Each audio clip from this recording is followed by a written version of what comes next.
The palace curtains are closing on a chapter no one was truly ready to end. King Charles III is dying. Whispers of cancer have turned into a deafening silence. No official updates. No firm denials.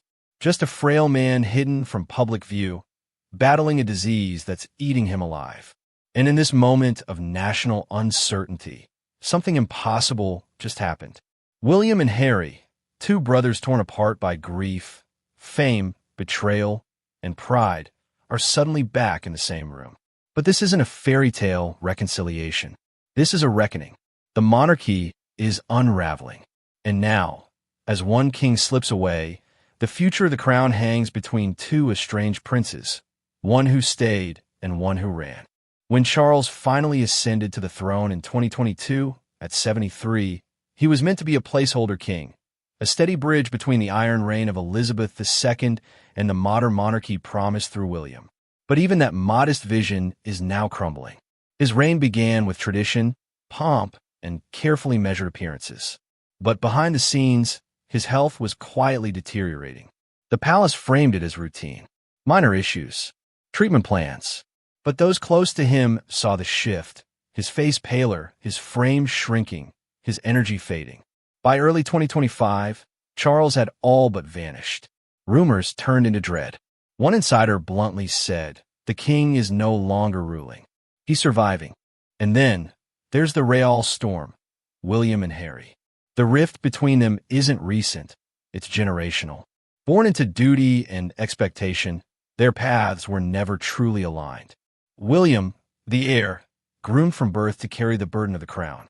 Harry, the spare, doomed to orbit it but never touch it. When Diana died in 1997, both boys were shattered. But they grieved differently. William internalized, buried the pain beneath duty. Harry rebelled.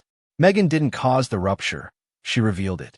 Her arrival ignited years of resentment that exploded with that infamous 2021 Oprah interview. Accusations of racism, abandonment, cruelty. William stayed silent, but those close to him say he was livid. And then came Spare, Harry's memoir. Every page a grenade. The bond was incinerated. Now, with the king on what many insiders are calling his deathbed, everything changes. Terminal. That's the word floating behind palace walls. And with that diagnosis came Charles's last hope, not for the crown, but for his sons. He reportedly called for both of them. Not aides, not press, not even their wives. Just the three of them. It wasn't a public gesture. No stage photo op. This was raw. William was already in London. Harry flew in quietly, solo. Meghan stayed behind in California. There are grainy images of Harry at Heathrow, head down, cap pulled low. No smiles, no statements, just urgency.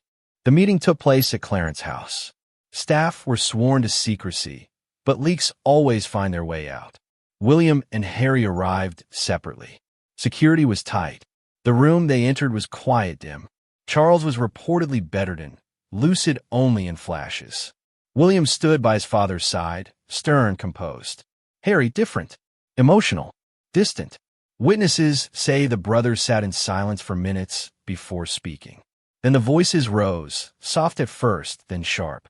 Some say Harry cried. Apologies may have been offered, but there were no hugs, no forgiveness. Just two men bound by blood, staring down the man who raised them and the monarch who never truly united them. For William, the pressure is suffocating. He is next. The crown is coming, and soon. His entire life has been a rehearsal for this moment. But not like this. Not with the monarchy in free fall and his brother back in the mix. William has spent the last few years solidifying his image. Stable, responsible, unshakable. Kate by his side, their children already groomed for legacy. But Harry's reappearance threatens that image. Not because he wants a crown, he doesn't, but because his presence brings chaos, attention, division. And for William, that's the one thing the monarchy cannot afford. He's preparing for the throne, but also for a storm. And what of Harry? The rebel prince who once burned the palace down now finds himself pulled back inside its cold walls, not to reclaim a crown, but to say goodbye. This isn't a royal comeback, and it's not a PR stunt, at least not from him. It's personal. Harry has spent the last 5 years building a new identity across the Atlantic. Netflix deals, explosive interviews, a best-selling memoir that tore open wounds most royals never speak of. He traded the golden cage for what he called freedom. But did he ever really escape? Critics still call him a traitor, selfish, reckless, disloyal. But to his supporters, Harry's the truth teller, the one royal with a pulse and a backbone. And yet, here he is, flying across the ocean alone, no cameras, no press team. Meghan stayed in California, likely knowing her presence would stir too much royal frost. Harry landed quietly, tried to vanish in a London's gray sky. But you can't hide from history. He's not just here for Charles. He's also standing before everything he left behind. His role, his brother, his ghosts. Inside Clarence House, those ghosts came alive. Sources say Harry was visibly shaken. Emotional. One insider claimed he broke down, offering an apology that had never found its way across phone lines or press statements. This wasn't palace theater. This was raw, messy, real, and perhaps, for the first time in years, honest. But honesty doesn't fix everything, especially when the wounds run this deep. Meanwhile, outside those guarded gates, the world is watching a monarchy on the verge of collapse. King Charles's reign is ending not with triumph or transition, but with turmoil. His legacy is uncertain. His family is fractured, and his institution, teetering. Public trust is down.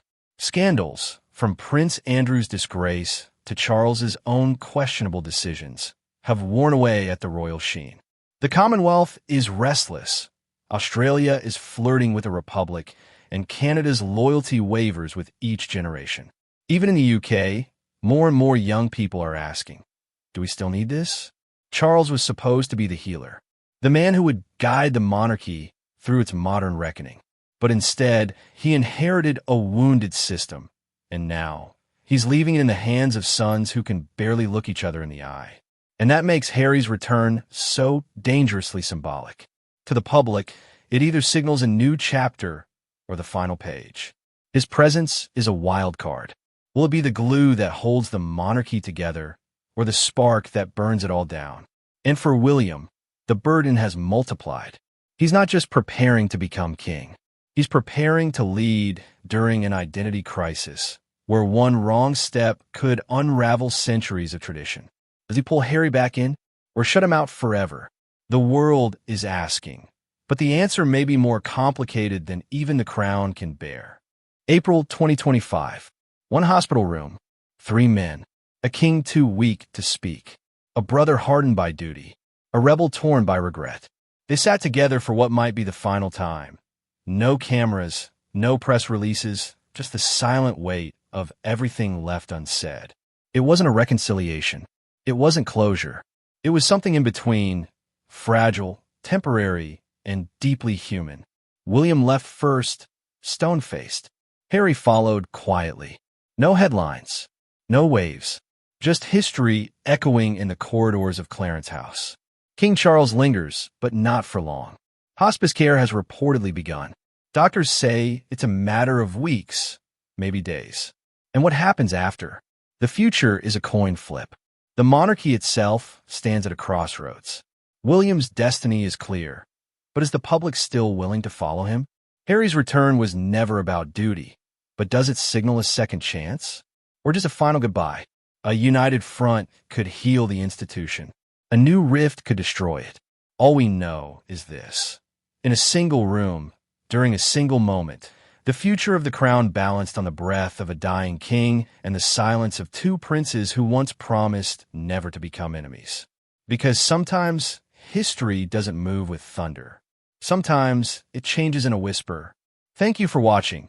Like and subscribe for more royal news.